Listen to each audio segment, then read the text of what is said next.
Am I the a-hole stories? Update: Am I the a-hole for getting upset about my boyfriend's guys' nights? Original post. So me and my boyfriend, Carl, have the same friend group. There's 5 guys and 3 girls, including myself, who are all dating guys in this group. For context, I was introduced to the group 4 years ago and I started dating Carl over a year ago. He joined a year before we dated. Anyway, onto the story. So, the boys in my friend group have started a thing called Guys Night, where they go out and do everything we all do together, but without us girls. Here's the thing, all of my friends are the boys. I don't know the girls in the group too well, and while I have friends outside the group, I'm nowhere near as close with them as I am this group.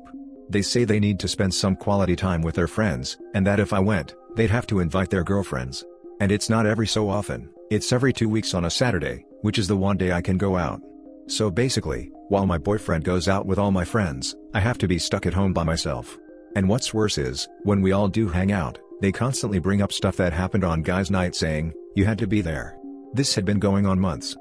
Last night, my boyfriend came over to mine from Guys Night, really happy, and was texting his friends, when I asked him why I couldn't go. He made a vague gesture at my chest and crotch, saying I wasn't a guy. I then asked him why he couldn't skip it to spend the night with me, and he rolled his eyes. I lost it. I started crying and screaming at him, calling him an a-hole for allowing me to be completely isolated when I've told him how horrible it is. He ended up leaving and called me a witch. He's staying with one of our friends, who's saying I was being the jerk for yelling at him that way. The girls all agree with me though, and I don't know if I should apologize. Edit: I feel like everyone is confusing what I'm saying. I'm not mad he has his own hobbies, that's amazing. I'm just upset that I'm being excluded because of my gender, from my friends who I introduced him to. I've been told explicitly this by him and his friends. Also, we don't live together, and I only see him a few times a week. I should also add, my boyfriend sees all his friends during the week, but they schedule Guys Night on the one night I can go out. As I said in a comment, I see him 2 to 3 times a week and he sees them at least 4 times. 5 on Guys Night. I see my friends once a fortnight. Now for the top comments before the update. Not the a-hole, and I can't believe how many people are being jerks about it, after having misread your post and with you clearly stating multiple times in the comments. 1. You don't have a problem with him hanging with the guys per se. 2. You don't live together. And 3. You are upset because literally, the only time you have free to spend time with your friends happens to fall on the same night you are being excluded from the friend group. You are not the a-hole. But the people posting here that you are, without taking the time to think critically before responding to beat you up, are the a-holes. And, if your guy can't see that, he is selfish. If your guy friends can't see that, get new friends, because they suck. Good luck. Thank you for looking at it objectively. I appreciate it. Everyone sucks here, but only slightly. This is just an awful situation all around. You can't expect to be included in everything. They are allowed to have a boys' night out. But I do suggest you find some new friends though, as they clearly don't look at you as a close friend the same way you look at them. If they purposefully exclude you half the time you can go out, that should tell you a thing or two about how they feel about you. Also, your boyfriend sounds like an a-hole. Gesturing to your body and using that as the excuse just made my blood boil. I absolutely hate it when people do that. So yeah, find new friends, people who actually care about you and want to spend time with you. I'm trying, but I'm struggling in the pandemic. The thing is that, my friends say they want to invite me, but if they do, then they'll have to invite their girlfriends. Why do they have to invite their girlfriends? If you have been in the group longer than your boyfriend, it is natural that you would be invited. Looks to me like you are just a +1 to them. Because the girlfriends are annoyed at it as well and want to go. And now for the update. So about 2 weeks ago, I posted here asking if I was the a-hole for getting mad at my boyfriend for his guy nights. The post didn't get a lot of attention, but the attention it did get was controversial, and there was a lot of differing opinions, so I figured I'd do an update as a lot has happened. So after I posted, I ended up contacting the girlfriends in the group to see what was up, and we started noticing some fishy stuff. Their boyfriends and the guys in the group would say the exact same things to them as they did to me. Stuff like we'd invite you, but then the other girls will want to come. We also figured out that there were other nights that all the guys were free, but that wanted to do Saturdays for some reason. One of the girls, Hannah, was suspicious of this for many other reasons, so she checked her boyfriend's phone. I don't condone what she did at all by the way, but in this circumstance, I excused it. While looking, she found a group chat called Boys Night, which she had never heard of. She was super suspicious at this point, and clicked it to be greeted by a bunch of very interesting messages from the boys in our group. Well, guess what? Turns out Guys Night was really, go to a pub and cheat on your girlfriend night. The message was in reference to one of the girls my boyfriend was sleeping with last week. In fact, all the other guys except one were cheating, while the other knew but kept quiet. Another lovely discovery from the chat was that he hasn't been using protection with the other women or with me, birth control, meaning, not only has he been cheating, he has also been putting me at high risk of an STD, while also risking mine and my elderly grandfather's life because of COVID. Needless to say, we've broken up and I feel better for it, but right now I'm friendless, single and waiting on STD results, which doesn't feel fantastic. So yep, definitely not the update I was hoping to do, but life clearly doesn't turn out the way you plan. Now for some top comments. This sucks, but at least you know now and can be better off without him, and the rest of your so-called friends. Maybe you could try and make friends with the ex-girlfriends now? I will say though, as someone who had friends who turned out to be not so great, don't feel like the time spent with them before your boyfriend was wasted. Were you happy with them? Did you have fun? Don't think of it as wasted time then, just time with people who turned out not so great. I'm not saying to forgive them, forgive yourself. I'm just saying don't regret, or be angry with yourself for having a good time with people who turned out to not be as nice as you thought. Enjoy your memories and don't let them taint them or you'll live in regret. Thanks, I'll try. I'm friendless, single and waiting on STD results, which doesn't feel fantastic. You get to start 2021 with a nice fresh and clean slate with less drama and garbage in your life. I know it probably doesn't feel like it right now, but I 100% guarantee you that this is actually a great blessing in disguise. Well, hopefully a clean slate. That's the first proper laugh I've had since this happened, thank you. Your ex-boyfriend and his friends are terrible birds flocking together. Not even going to talk about the morals of that one guy who didn't cheat because he's guilty by association, and didn't do the right thing. I don't know if anything changed between you and the girls who the boys cheated on. Sometimes women bond and have great friendships when something this horrible happened to them, especially with a cheating pact. Honestly, I've heard of pregnancy pacts, but cheating? Wow, that's a new low for cheaters. It's better finding out now than to find out years down the line that your boyfriend was cheating and continued to cheat. You've wasted enough time with him already, don't let his stupidity plague your mind. Chin up and walk forth. Show him you can do much better than him. I hope the cheater's parents find out how horrible their childhood turned out. Must be a disappointing Christmas family gathering later. Hopefully you get a clean bill of health and get wrapped in happiness soon like a burrito. The worst part is they're not even his friends, they were OP's friends first. Edit. Wow, I really was not expecting this response. Thank you for all the kind words. I'm at work at the moment and will try to respond as much as possible, but from the bottom of my heart, thank you all. And also, thank you for the award. I'm very overwhelmed by all the kindness. I just thought I'd add a few things. 1. COVID isn't bad where I am, Australia, but when we hang out we social distance with masks. You can't social distance during intercourse, which is where my fear of COVID comes from. 2. One of the girls dumped her boyfriend, who wasn't cheating but knew, and the other took him back, he was cheating. And finally, 3. I'm STD free. I got a call an hour ago and I'm so completely relieved, now I can start to move on. Now for the next story. Am I the a-hole for telling my brother's girlfriend to F off? I, 18 female, have 5 brothers. Gal, 17, Leo, 20, Ben, 21, Kai, 22, and Jay, 24, and I'm the only girl. My mom isn't around, but that's a story for another day. It's just been the 6 of us and my dad since I was about 6. Just to paint a clear enough picture, we all live at home plus Jay's girlfriend, May. So, Kai has been dating his girlfriend, 21 female, who I'll call Sue, for nearly 8 months, and she's hated me since the beginning.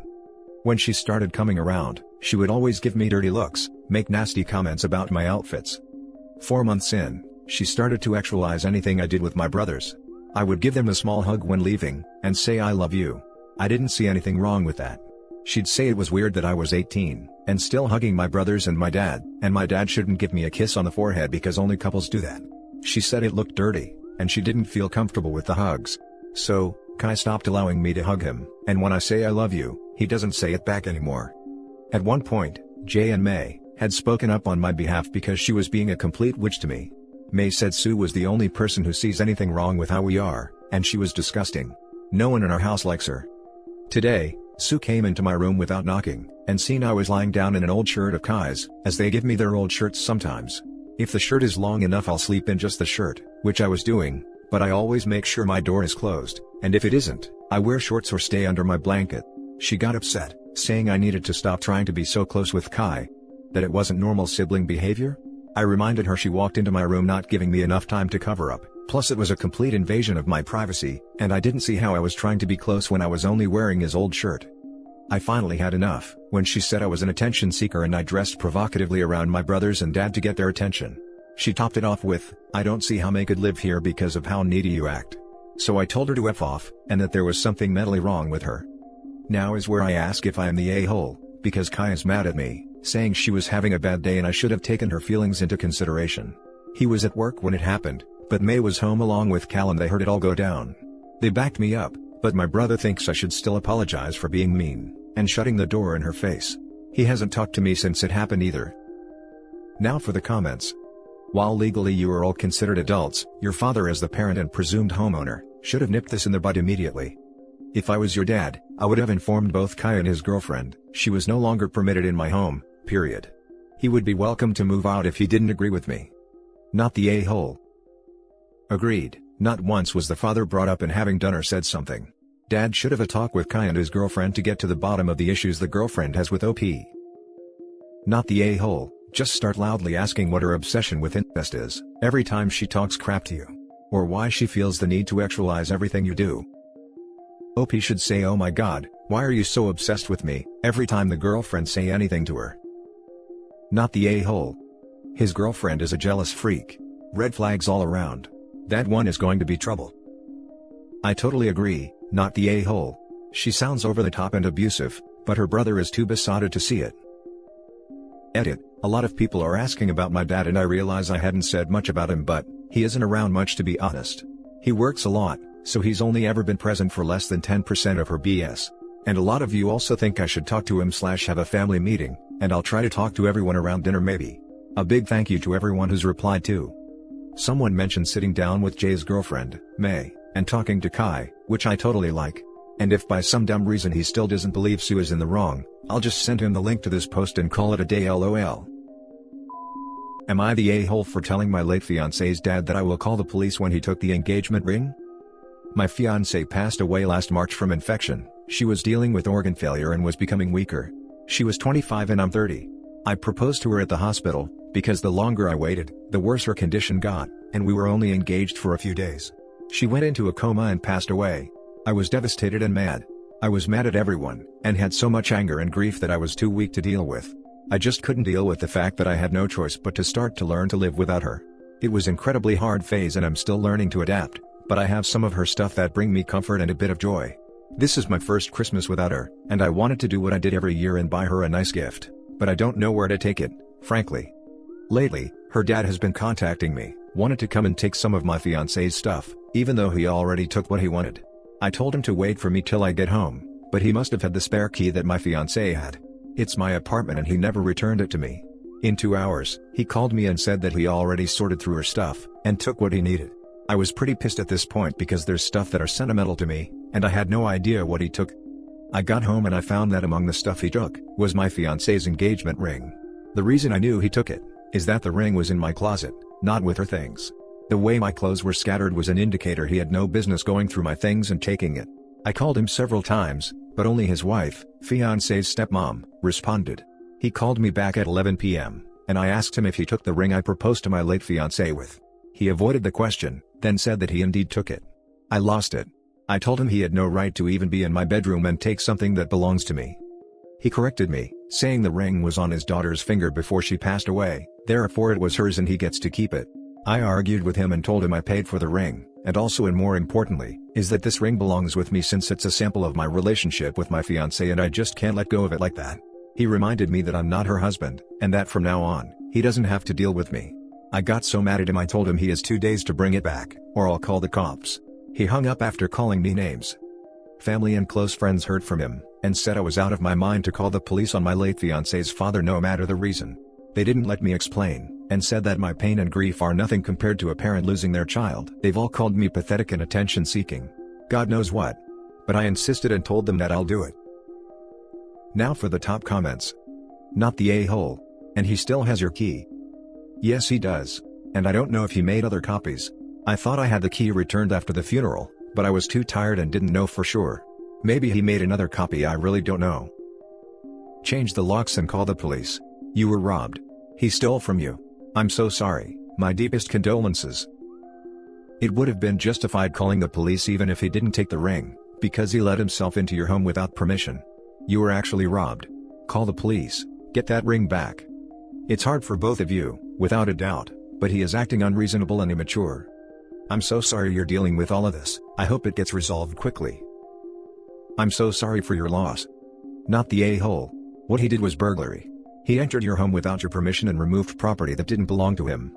It doesn't matter that she was his daughter, that doesn't give him any rights to her property. When an engagement ends in anything other than marriage, it's customary for the ring to be returned. There are a lot of people who feel that an engagement ring is a gift and shouldn't be returned, but it's a symbol of an exchange between a couple, and nobody outside that couple gets a say. Also, change your locks, if you haven't already. And that's it for this video guys. If you have thoughts to share, leave a comment below. Don't forget to hit like and subscribe if you like this content. I'll catch you in the next one. Good day everyone.